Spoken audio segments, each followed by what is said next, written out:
धन्यवाद अध्यक्ष महोदय, आपने मुझे बोलने का मौका दिया। मैं अपनी पार्टी की भी आभारी हूँ for this opportunity. Madam, supplementary demand for grants is a constitutional pre-arrangement, and I agree that it should definitely not be objected. But it also raises the question as to why does the government need further allocation when it has not been able to spend what it already has.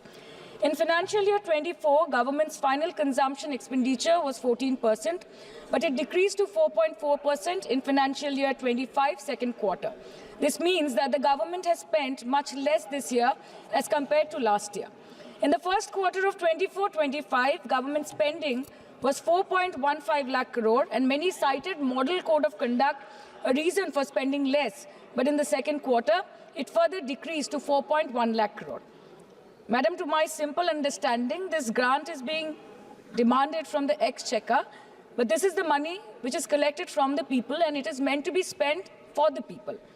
Since Professor Shougata Rai has already spoken about the technical aspect, today I choose to speak on what this government has delivered to the people of this country, the utilization of resources in departments it's seeking additional grants for, and also its complex relationship with the state of West Bengal. Sir, इनके bulldozer के चलते madam Bharat के लोग सवाल पूछना भूल गए, और भारत की जनता आजकल इतनी भूखी है कि खाने को धोखा भी खा लेती है। मैडम, भारत में एक मिडिल क्लास जो एक साल पहले एक वेजिटेरियन थाली 100 रुपए में खाता था, आज वही वेजिटेरियन थाली 152 रुपए की हो गई। टमाटर की कीमत 247% बढ़ गई, आलू की कीमत 180%, लहसुन 128% और तेल, नमक, आटा, मैदा 18%। पहले आम आदमी पॉकेट में पैसा लेके बाजार जाता था और थैली भरकर सामान लाता था, लेकिन अमृतकाल में आदमी थैली भरकर पैसा लेके जाता है और पॉकेट में आलू, टमाटर, प्याज लेके घर वापस आता है। सर, माननीय वित्त मंत्री ने पहले कहा था कि बहुत हो गई महंगाई की मार, अब की बार मोदी सरकार, और आज उनके विचार में inflation is an international problem, महंगाई एक अंतर्राष्ट्रीय समस्या है। तो विश्व गुरु, विश्व बंधु इस अंतर्राष्ट्रीय समस्या का समाधान क्यों नहीं कर पा रहे हैं? Ma'am, 74% of Indians are unable to afford a healthy diet. The household savings have plunged to a 50-year low. Around 48% of the households in this country are facing a financial crisis क्योंकि उनका खर्चा उनकी कमाई से ज़्यादा है. The economic inequality in India is a 100-year high. The country's GDP growth rate for the second quarter 24-25 decreased to 5.4%, which is the lowest in 2 years. The government's total debt has reached a staggering 176 lakh crore, and the total debt is expected to soar up to 185 lakh crore by the end of the financial year. आज आपके उधार की वजह से हर हिंदुस्तानी पर 1.25 लाख का बोझ चढ़ गया, और आप उनकी मजबूरी को अपनी ताकत समझते हैं। बंगाल में ऑल इंडिया तृणमूल कांग्रेस की प्रदेश युवा अध्यक्ष होने के नाते मुझे हर दिन कई नौजवानों से बात करनी पड़ती है। वो मुझे ये पूछते हैं कि मोदी जी ने हर साल 2 करोड़ नौकरी का वादा किया था, अर्थात 10 साल में 20 करोड़ नौकरी। उन नौकरियों का क्या हुआ, उन वादे का क्या हुआ? मैं बस उन्हें यही कह पाती हूँ कि पत्ते तो झड़ते हैं, उठाता है कोई कोई, वादे तो सभी करते हैं, निभाता है कोई कोई। Ma'am, as per the latest report by CMIE, the unemployment rate has risen to 9.2% in June 2024 as compared to 4.9% in 2013-2014.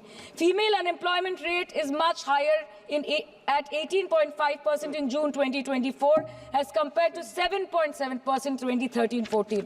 Around 37% of working women are unpaid. In rural areas, this figure is at a horrific 43%. प्रधानमंत्री जी बोलते हैं सबका साथ, सबका विकास, सबका विश्वास। अगर ऐसा ही है तो भारत के लोग आज देश छोड़ के क्यों जा रहे हैं? 2018 से लेके 2023 के बीच 6,70,000 भारतीय ने अपनी नागरिकता त्याग दी। सिर्फ 2022 में ये संख्या करीबन 2,25,000 की थी। In 2022 alone, 7,500 high net worth individuals with a net worth of more than 8.3 crore or more left India.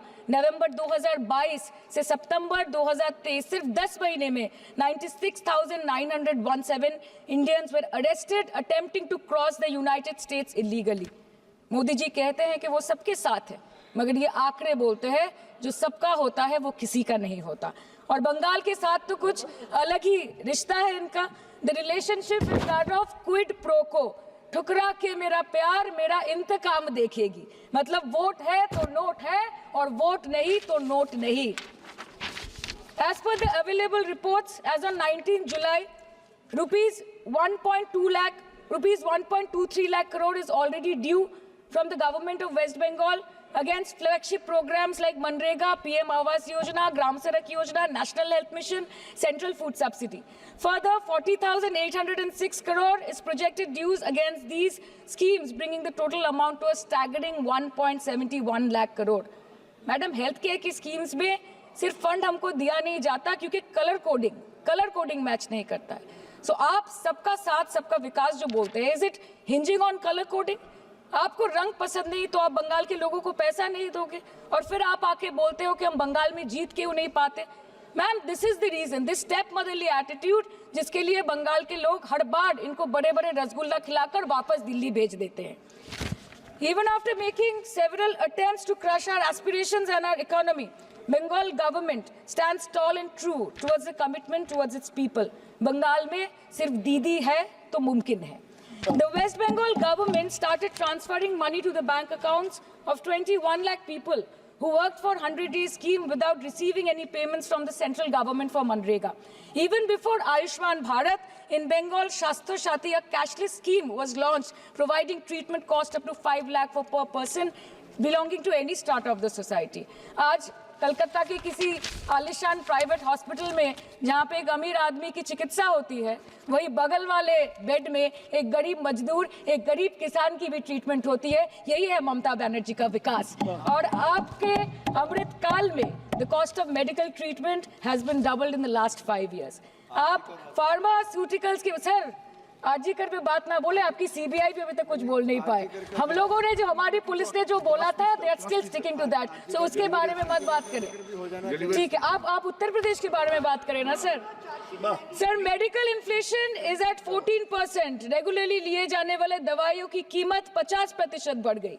आप सिविल एविएशन के लिए ग्रांट्स मांग रहे हैं।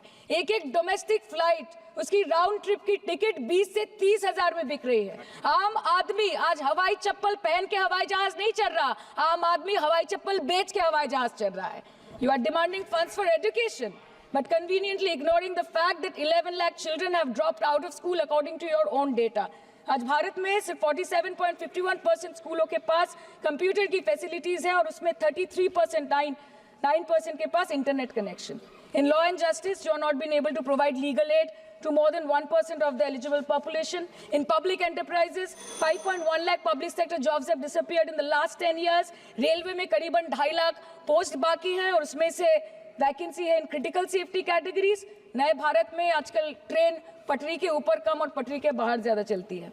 मुझे दुख लगता है इस सदन में ये कहते हुए मैडम कि मैंने अपने लोकसभा क्षेत्र जादवपुर लोकसभा क्षेत्र के लिए एक बारुईपुर कोबी सुभाष मेट्रो एक्सटेंशन की मांग की थी। मुझे डिपार्टमेंट से ये चिट्ठी मिली जिसमें उन्होंने लिखा है that this project is not economically viable and this project is unremunerative. तो आपको अगर सब जगह से पैसा चाहिए तो मुझे ये बात समझ में नहीं आती कि लोग खुद के लिए आपको वोट देते हैं कि आपके फायदे के लिए वोट देते हैं। मैं आपको इतना ही बोलना चाहती हूँ, दिस वाज द रीजन, अपने प्रॉफिट के लिए आज इन्होंने सीनियर सिटीजन का कंसेशन भी बंद कर दिया और सीना ठोक के ये बोलते हैं कि 2022-23 अर्थ वर्ष में हमने 15 करोड़ वरिष्ठ नागरिक से 2242 करोड़ कमाए।